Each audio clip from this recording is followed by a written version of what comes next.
যা প্রচণ্ড গরম পড়েছে, এই গরমের দিনে কিন্তু কম তেল মশলায় এরকম নিরামিষ লাউয়ের তরকারি বাড়িতে বানিয়ে নিতে পারেন। আর এটা খেতেও কিন্তু খুব সুন্দর হয়।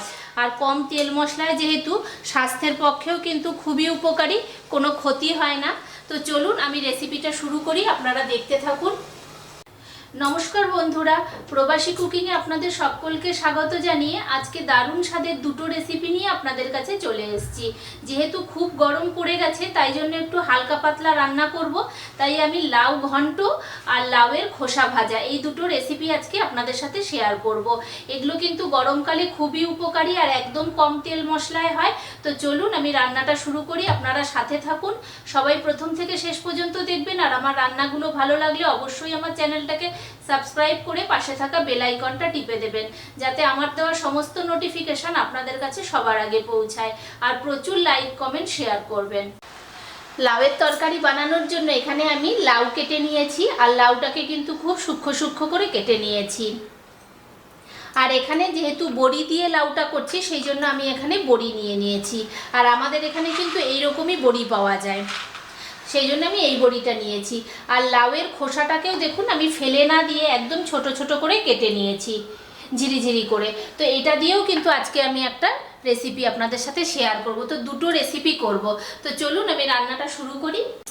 তো লাউয়ের তরকারি বানানোর জন্য কড়াই বসিয়ে দিয়েছি। কড়াইয়ে দিয়ে দিচ্ছি পরিমাণ মতো সর্ষের তেল। আর লাউটা রান্না করতে কিন্তু খুব অল্প তেল লাগে। তেলটা একটু গরম হোক। তেলটা গরম হয়ে গেছে, তেলের মধ্যে প্রথমেই আমি এই বড়িটাকে ভেজে নেব।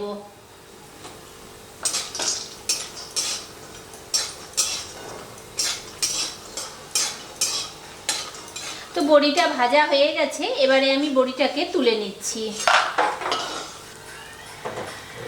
তো যে তেল আছে এই তেলেই কিন্তু আমি রান্নাটা করব। তো তেলের মধ্যে আমি প্রথমেই দিয়ে দিচ্ছি একটা তেজপাতা, একটা শুকনো লঙ্কা,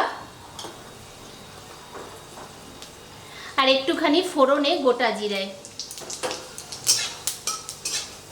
তো ফোড়নটাকে একটু ভেজে নেব।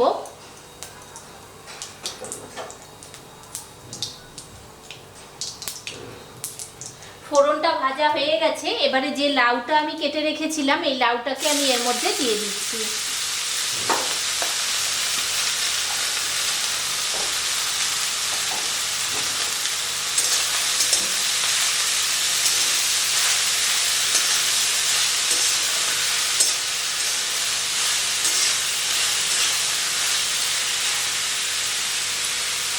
এবারে দিচ্ছি পরিমাণ মতো হলুদ গুঁড়ো আর স্বাদ অনুযায়ী নুন।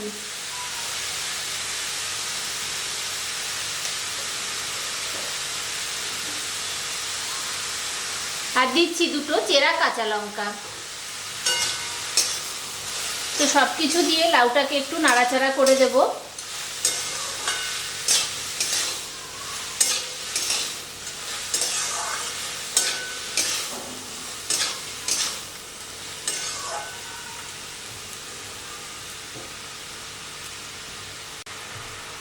তো এবারে এর মধ্যে দিয়ে দিচ্ছি একটুখানি জিরে গুঁড়ো, অল্প করে, আর কিন্তু কোনো মশলাই আমি ইউজ করব না।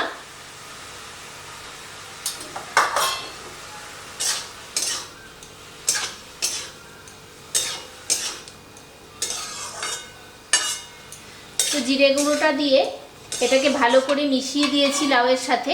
এবারে এটাকে ঢাকা দিয়ে দেব। ঢাকা দিলে কিন্তু লাউ থেকে অনেকটা পরিমাণে জল বেরোবে। আর গ্যাসের ফ্লেমটাকে আমি মিডিয়াম করে দিয়েছি।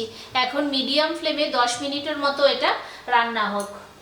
তো 15 মিনিট আমি রান্নাটা করে নিয়েছি। এবারে ঢাকনাটা খুলে দেখি, মাঝখানে আমি একবার কিন্তু নাড়িয়ে দিয়েছিলাম ঢাকনা খুলে। তো দেখুন লাউটা থেকে কত সুন্দর জল বেরিয়ে গেছে। আর এতে কিন্তু এক ফোঁটাও জল দিতে হয় না।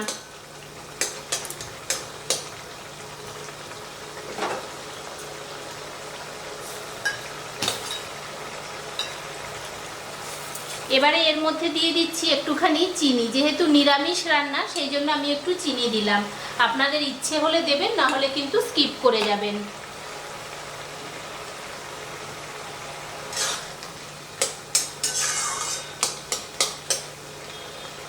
তো আর ঢাকনা দেব না, কারণ লাউটা কিন্তু খুব সুন্দরভাবে সিদ্ধ হয়ে গেছে। এবারে এর মধ্যে দিয়ে দিচ্ছি এই ভেজে রাখা বড়িটা।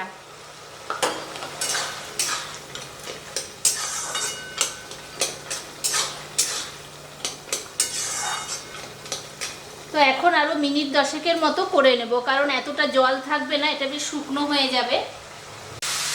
তো বন্ধুরা 10 মিনিটের মতো হয়ে গেছে, আর জলটা দেখুন কিন্তু পুরো শুকিয়ে গেছে, আর লাউটাও কত সুন্দর বেশ ঘন্ট হয়ে গেছে।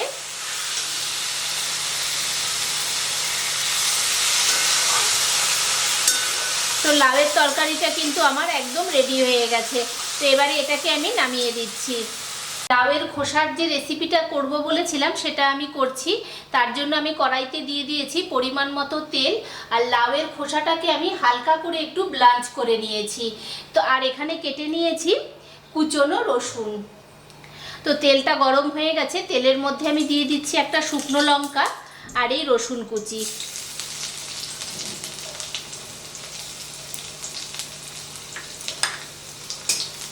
তো রসুনটাকে একটু ভেজে নেব।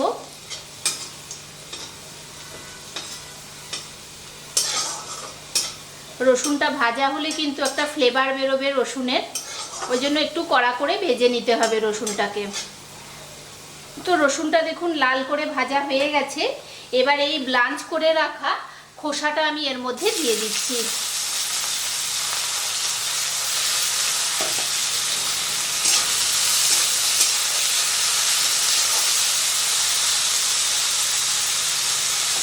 দিচ্ছি একটুখানি হলুদ গুঁড়ো, পরিমাণ মতো কাশ্মীরি লঙ্কার গুঁড়ো, পরিমাণ মতো নুন দিয়ে দিচ্ছি, আর দেবো একটুখানি চিনি।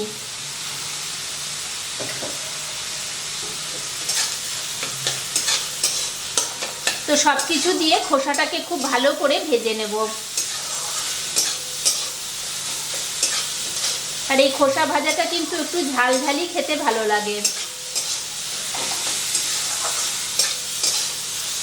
তো এখন এটাকে খানিকক্ষণ একটু ভেজে নিই।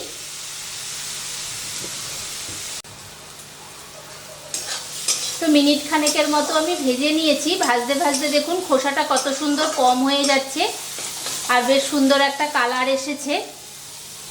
তো আরও এখন মিনিট 2 মতো আমি এটাকে ভেজে নেব। তো মিনিট 2 মতো আরও ভেজে নিয়েছি। তো ভাজাটা কিন্তু একদমই হয়ে গেছে। তো এবারে এটাকে নামিয়ে দিচ্ছি। তো বন্ধুরা রেডি হয়ে গেছে লাউ দিয়ে 2 রকমের রান্না, নিরামিষ লাউয়ের তরকারি আর লাউয়ের খোসা ভাজা। তো আজকের আমার এই একদম হালকা পাতলা রান্নাটা আপনাদের কেমন লাগলো অবশ্যই সবাই কমেন্ট করে জানাবেন। সবাই ভালো থাকবেন, সুস্থ থাকবেন। দেখা হচ্ছে পরের দিন নেক্সট কোনো একটা ভিডিওতে।